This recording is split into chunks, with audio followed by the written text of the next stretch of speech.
Hello friends, Shri Swami Samarth. आजचा तुमचा दिवस अगदी आनंदाचा जावो ही स्वामींच्या चरणी प्रार्थना करते आणि व्हिडिओला सुरुवात करते।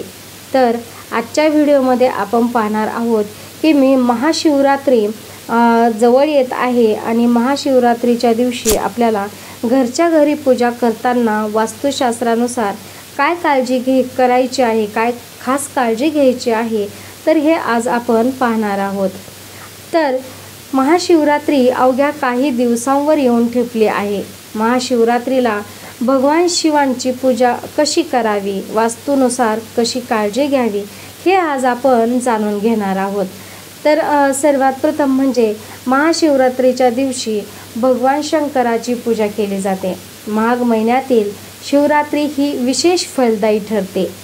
या शिवरात्रीच्या दिवशी भगवान शिवांची पूजा कशी करावी, शास्त्र काय सांगते, हे आज आपण जाणून घेणार आहोत। महाशिवरात्री उत्सव शुक्रवार 8 मार्च 2024 रोजी होणार आहे। महाशिवरात्री तिथी 8 मार्च रोजी रात्री 9:57 सुरू होईल व 9 मार्च रोजी संध्याकाळी 6:17 संपणार आहे। तर पुराणानुसार शिवलिंग किंवा भगवान शिवांची मूर्ती घरामध्ये नेहमी ईशान्य दिशेला असावी। असे केल्यास भगवान शंकराची कृपा प्राप्त होते। शिवलिंग ईशान्य कोपऱ्यात ठेवल्याने अपघात टळत असतात। ज्या ठिकाणी शिवलिंग ठेवणार आहात ती जागा स्वच्छ करून मगच शिवलिंग ठेवावे। त्यानंतर म्हणजे पुराणानुसार भगवान शंकराचा फोटो किंवा मूर्ती ध्यानावस्थेत असलेली ठेवणे हे अगदी शुभ मानले गेले आहे, अगदी चांगले असते। तर असा फोटो किंवा मूर्ती ठेवल्याने सर्व सुख मिळत असते आणि दुःख हे आपले दूर होत असतात। म्हणून जर तुम्ही घरी भगवान शंकराची प्रतिमा ठेवली असेल तर त्यांची ध्यान मूर्ती ठेवणे खूप चांगले। त्यानंतर शास्त्रानुसार काळ्या रंगाचे शिवलिंग निवडावे। पांढऱ्या रंगाचे जे शिवलिंग आहे या शिवलिंगाची पूजा करू नये असे शास्त्र सांगत असते।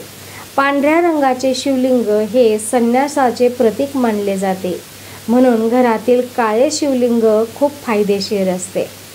शिवपुराणानुसार नर्मदा नदीच्या काठावर दगडांनी बनवलेल्या शिवलिंगाची पूजा केल्याने शुभ फळ मिळते।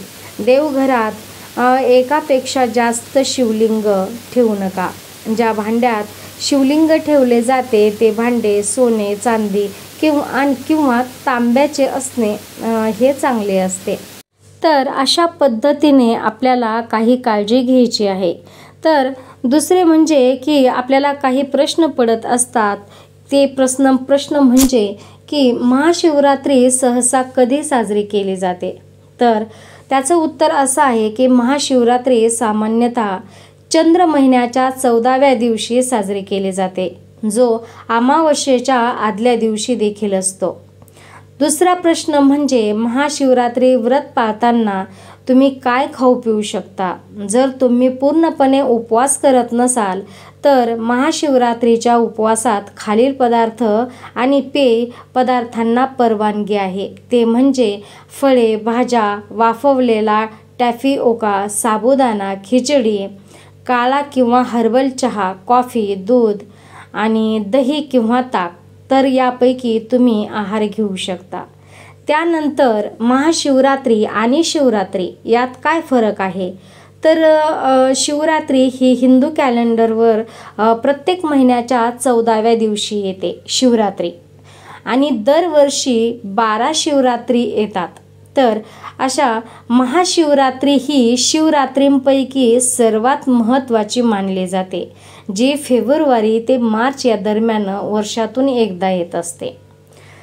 त्यानंतरून प्रश्न म्हणजे की महाशिवरात्रीच्या रात्री झोपता येईल का, तर तुम्ही महाशिवरात्रीच्या रात्री झोपू शकता, परंतु बरेच भक्त रात्रभर जागरण करत असतात आणि जागृत राहतात, प्रार्थना करतात, ध्यान करतात आणि उपवास करत असतात। तर तुम्ही त्या रात्री जागे राहण्याचा प्रयत्न करू शकता। तर आजच्या व्हिडिओमध्ये एवढेच. भेटूया पुढच्या व्हिडिओमध्ये अशाच नवीन एका माहितीसोबत. आजचा व्हिडिओ जर तुम्हाला आवडला असेल तर व्हिडिओला लाईक करा, शेअर करा, चॅनलला सबस्क्राईब करा. भेटूया अशाच नवीन एका माहितीसोबत पुढच्या व्हिडिओमध्ये. तोपर्यंत श्री स्वामी समर्थ.